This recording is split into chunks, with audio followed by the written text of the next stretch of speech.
Hey everybody, this is Spoonie, and it's been about a month since we first learned about Kitten Space Agency, the game that is clearly meant to be the spiritual successor to Kerbal Space Program after the absolute disaster that was KSP 2 and the subsequent closing of Intercept Games and Private Division being sold off to an unknown buyer. If you are just now learning about Kitten Space Agency, I'd recommend watching the video that's linked in the top right as well as in the description below first. This video will answer a lot of your basic questions about what Kitten Space Agency is and what it plans to become, as well as the latest on what we know about the Kerbal Space Program intellectual property. Since my last video, there have been a lot of really cool updates on the Discord for those of you following along with the development. And for those of you who aren't following on Discord or just don't want to, I'll keep you up to date on gaming news and developments for this and several other titles, along with weekly videos covering the best deals on great games for that week. So make sure you hit the subscribe button so you don't miss anything. Right, onto the updates. Something really cool we have been shown by the developers is the seamless transition from orbit to surface. And I know some people out there are thinking that Kerbal had seamless transitions as well, and while that's kind of true, seamless might not be the right word for it. KSP had a moment where the terrain would render the surface level textures that was noticeable even on beefier machines.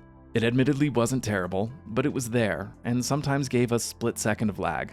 Nothing game breaking, and for something that was developed over a decade ago, it's more than expected. But here we are already seeing extremely smooth and honestly pretty stunning footage of transitions from surface to orbit and back again. According to the developers, this is accomplished by implementing a new idea they are calling spherical billboards, which allows them to eliminate any mesh generation at runtime. This is of course running the gauntlet right now in testing, but has been called a big if true feature and an overwhelming success by the CEO of RocketWerkz in the most recent development commentary.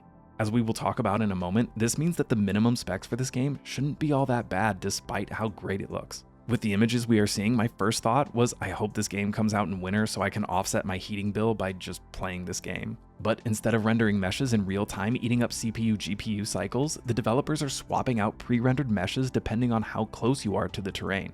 It's actually pretty brilliant for a game like this that doesn't have other parts of a scene to render. Right now they are ironing out some of the kinks with this system, but if it's an overwhelming success like they are calling it, this could mean a huge improvement in performance over Kerbal Space Program, and obviously a huge improvement over KSP 2, even on older machines. Here we are seeing this in action on Mars and a few other moons, which also demonstrates some of the atmospheric scattering being worked on by BlackRock. Some of the footage shown does show that this scattering has been implemented, but in the transitions from the sunny side of a moon to the dark side, we obviously don't see any. Some moons don't have much of an atmosphere to speak of at all, so some of them not having it makes perfect sense. The planets like Mars that do show some scattering look gorgeous, and as we can see in a few of the stills shown earlier this month, this will give you some degree of an outline for planets when you're on their dark side. This looks really cool. BlackRock is showing some really impressive work so far, and I am even more excited now. The team has also continued their hiring process and filled out a few more roles on the team, including poaching a mathematics PhD from a university that will work full-time at the studio as the senior computational scientist. This position is dedicated to helping clean up and refine the maths for the game.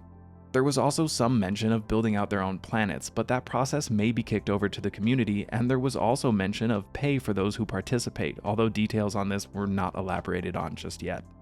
And when you combine all of this, we're also getting our first glimpses of what to expect in terms of hardware requirements. BlackRock has mentioned in multiple Discord updates now that a lot of these images are being taken on a 2080 Super at 1440p.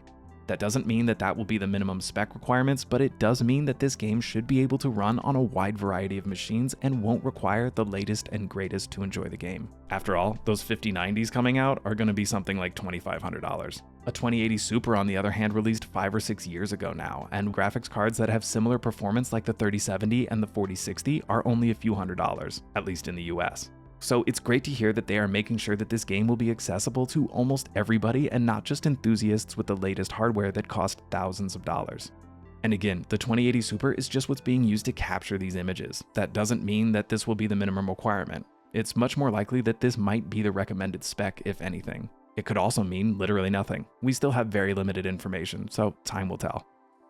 But a few issues have popped up repeatedly on forums and even in the comments to some of my own videos about whether or not the Kerbal IP should be purchased by RocketWerkz, and I am really interested to see what you all have to say about this.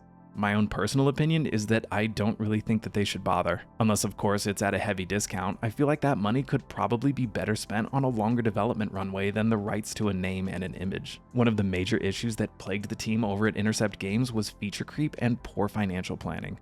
What was originally intended to cost only a few $1,000,000 ended up costing tens of millions and still never made it to full release. I'd hate to see something like that happen here. I'd rather have the game be kittens or any other animal than have it be Kerbals if it means starting the project a few million in the red because they bought the rights to use the Kerbal name and likeness.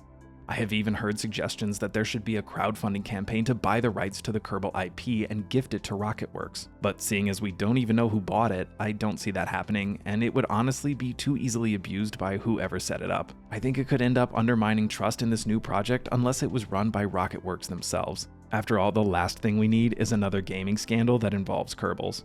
And if RocketWerkz were to run it themselves, then there would be some expectation of reward for donating to the campaign, again undermining that free early access period RocketWerkz has planned to create trust and transparency throughout the development.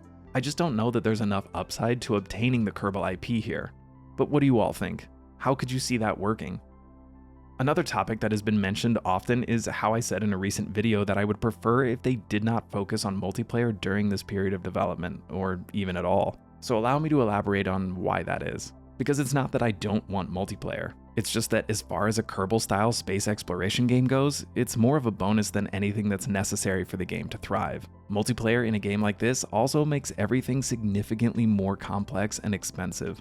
You would need to have members of the development team who work almost exclusively on making this fit, and that comes at a price.